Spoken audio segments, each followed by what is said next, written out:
Bueno, en este video sigo explicándoles entonces la teoría del ciclo vital. Voy a darles una aplicación de la teoría de un modelo, que nosotros llamamos un modelo básico, digamos, porque solo consideramos dos periodos, y no como expliqué en el modelo previo, en el video previo, perdón, donde suponíamos que existían n periodos en los cuales vivía el individuo. ¿Sí? Entonces, vamos a plantear un problema de optimización intertemporal para el consumidor, primero bien microfundada de la teoría, digamos, y después vamos a tratar de pasar de ese enfoque micro a un enfoque macro. Entonces vamos a suponer que existe un individuo que vive solo dos periodos, cuyas preferencias pueden representarse a partir de una función de utilidad que es creciente, que es derivable y estrictamente cóncava, o sea, preferencias bien comportadas. Vamos a suponer que en cada periodo ese individuo recibe un ingreso que no es nulo, que no hay incertidumbre, los precios son fijos, no hay gobierno, y el individuo consume todo su ingreso, es decir, no deja herencias, y también vamos a hacer el supuesto de que no recibe herencias. Bueno, vamos a ver que como solución a este problema vamos a hallar una función de demanda de consumo para cada periodo que va a tener como determinantes el valor presente de la renta laboral y de la renta financiera también, y como otro determinante la tasa de interés. Entonces, matemáticamente, aquí tenemos planteado el problema, ¿sí? El problema es maximizar la utilidad, sujeto a la reflexión presupuestaria intertemporal. Si planteamos el lagrangiano, ponemos la función objetiva más el multiplicador de Lagrange, y entre paréntesis la reflexión presupuestaria intertemporal. Buscamos las condiciones de primer orden, eligiendo el consumo del periodo 0 y del periodo 1, igualamos a 0. Luego despejamos las lambdas y llegamos a esta condición de optimalidad que ya la conocen. Sí, que básicamente nos dice que en el óptimo el individuo va a elegir los niveles de consumo tales que la tasa de intercambio de consumo presente por consumo futuro sea igual a la tasa de intercambio del mercado. ¿Sí? Donde en este caso la tasa de intercambio del mercado es 1 más la tasa de interés, que es la pendiente de la recta presupuestaria intertemporal. Gráficamente lo que vemos es que tenemos una curva de indiferencia que es tangente a la recta presupuestaria intertemporal, y en el punto donde son tangentes se determina el consumo óptimo del periodo 1 y del periodo 2, ¿sí? O del periodo 0 y el periodo 1 si seguimos con la matemática de este lado. Fíjense que en este caso lo que vemos es que el individuo elige endeudarse en el primer periodo, ¿sí? O sea, su nivel de consumo óptimo, C1 es mayor que el ingreso de ese periodo, y luego, por lo tanto, en el otro periodo de vida debe pagar esa deuda que adquirió. ¿Sí? El ingreso 2 es más grande que el consumo óptimo. Esto que está aquí arriba, que por ahí queda un poco descolocado, perdón, es simplemente a los fines de que ustedes puedan entender cómo plantear esta o cómo hallar esta restricción presupuestaria intertemporal para dos periodos. Así que por ahí la nomenclatura está un poco distinta porque está sacada de Gregorio, pero piensen que esta recta presupuestaria es la del periodo 0 y esta es la del periodo 1, para hacerlo semejante a esta aplicación. Y que simplemente lo que nos dice es que para el periodo 1 el ingreso debe ser igual a los usos del ingreso, que son el consumo y el ahorro, y en el periodo 2 lo mismo, si ustedes pasan el ingreso para este lado, el ingreso tiene que ser igual al consumo, más el ahorro, el capital y la tasa y el rendimiento del ahorro. Si por eso dice acá ahorro por 1 más E. Si ustedes despejan el ahorro de la primera restricción y incluyen la expresión en la segunda restricción, llegarían a esta recta presupuestaria intertemporal. ¿Sí? Es solo una pista, digamos, de cómo llegar a esta ecuación que está aquí. Bueno, entonces, ¿cómo hacemos para pasar de esta ecuación de consumo a nivel individual, que nos dice que el consumo depende del valor actual, de los ingresos y de la tasa de interés, a una ecuación de consumo macro? Lo que tenemos es que si pensamos a nivel de una economía, si vamos a tener una serie de ingresos, como dice aquí, una serie de tasas de descuento con distintos valores en cada periodo y para cada persona. ¿Sí? Es decir, vamos a tener algo como esto, ¿sí? Un consumo que va a depender de la corriente de ingresos y de las tasas de descuento. Entonces, para agregar los consumos individuales, vamos a necesitar, si queremos hallar una función de consumo a nivel macro que podamos estimar en base a variables observables, tenemos que sustituir esas variables subjetivas o tasas de descuento por variables observables. ¿Cómo lo hacemos? Vamos a suponer que existe cierta relación entre las tasas de descuento y las tasas de interés del mercado. ¿Sí? Existe cierto tipo de relación, entonces reemplazamos directamente las tasas de descuento por esas tasas de interés. Luego vamos a agregar los consumos individuales como función del valor actual de los ingresos y de la tasa de interés, ¿sí? Que es lo que está hecho aquí. Entonces buscamos una función de consumo agregada como como una función que va a ser la sumatoria de los consumos individuales, donde cada uno de esos consumos individuales va a depender de,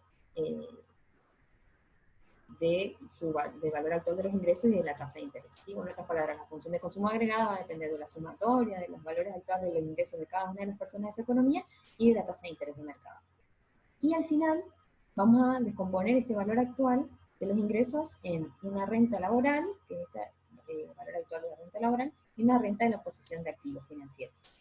¿Sí? Y luego suponemos que la renta laboral puede aproximarse por el nivel actual del ingreso laboral, ¿sí?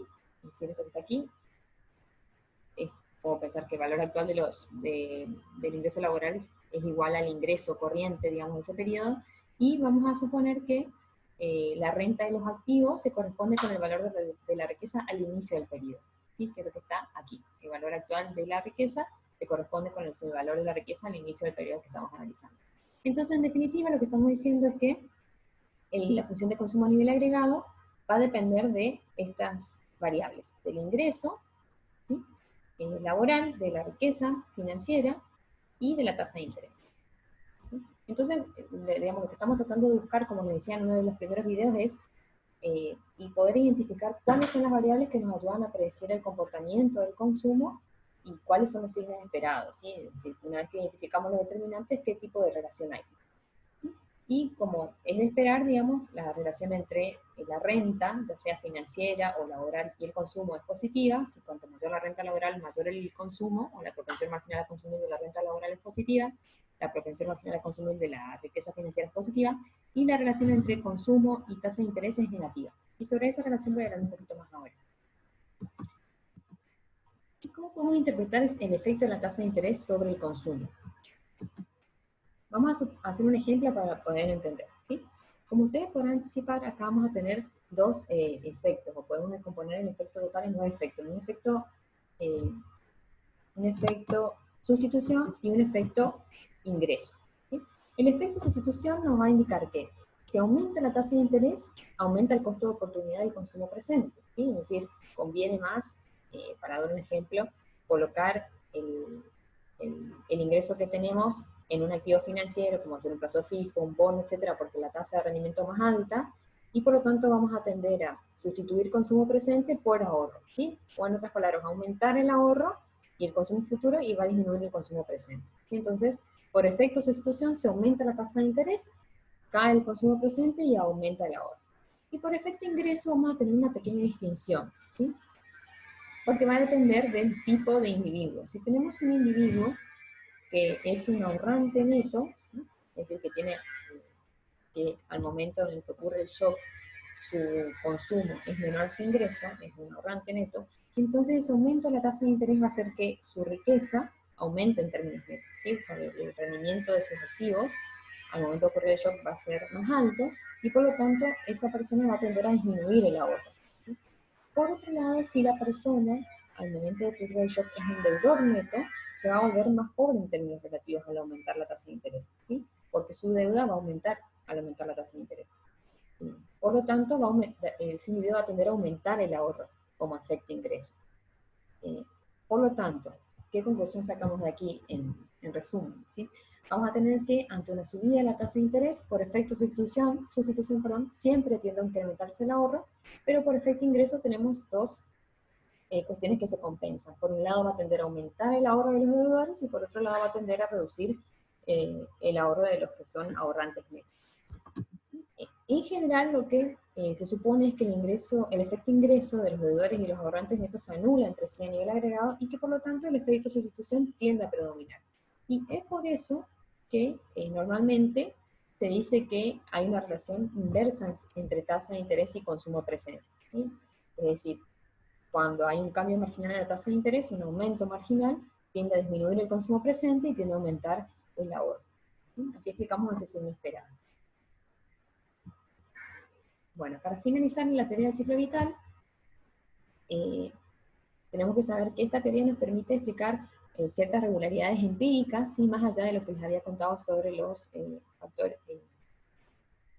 las cuestiones que permitía analizar, dependiendo de los supuestos que hacemos acerca del crecimiento demográfico y demás, permite explicar regularidades empíricas que no podían ser explicadas a partir de la teoría keynesiana, ¿sí? Como por ejemplo, estas que están explayadas en este slide, sí que nos dice que la propensión media a consumir, sí que es igual al consumo sobre el ingreso, es mayor en las fases recesivas del ciclo económico.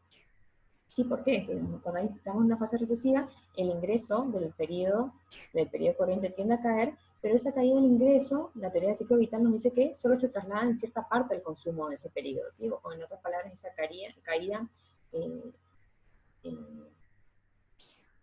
perdón, esa caída transitoria del ingreso no, no impacta solo en el consumo, o sea, el consumo no cae en la misma proporción, sino que esa caída del ingreso se distribuye a lo largo del periodo de la vida de la persona y por lo tanto cae proporcionalmente más el ingreso que el consumo. Por lo tanto, el consumo medio, o la propensión media a consumir, mejor dicho, es mayor en fases recesivas que en fases expansivas. Asimismo, la propensión media a consumir es menor cuanto mayor es el nivel de renta. ¿Y cómo tenemos esto? Si consideramos un patrón de consumo estable, como lo dice la teoría del ciclo vital, cuanto más elevada sea la renta, pensemos por ejemplo en la fase ahorradora o intermedia del ciclo vital, entonces más alto es el ingreso comparativamente con el consumo. ¿Sí? Tengan el gráfico en su mente. Entonces, la propensión media a consumir es menor cuanto mayor es el nivel de renta. Y también nos permite explicar cuestiones como estas, que las restricciones de liquidez, el crecimiento demográfico, como ya había mencionado, y el crecimiento de la productividad tienden a aumentar el ahorro agregado a nivel macro.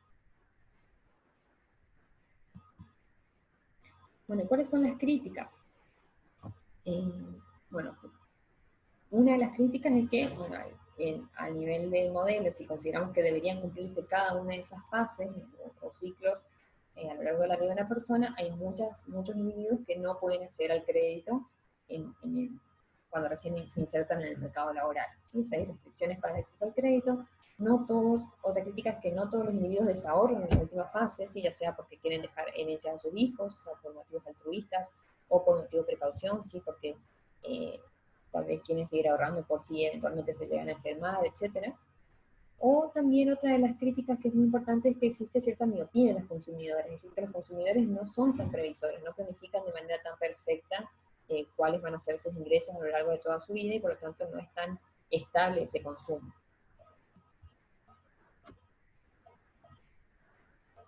Bueno, ahora en otro video les voy a explicar la teoría de la renta permanente.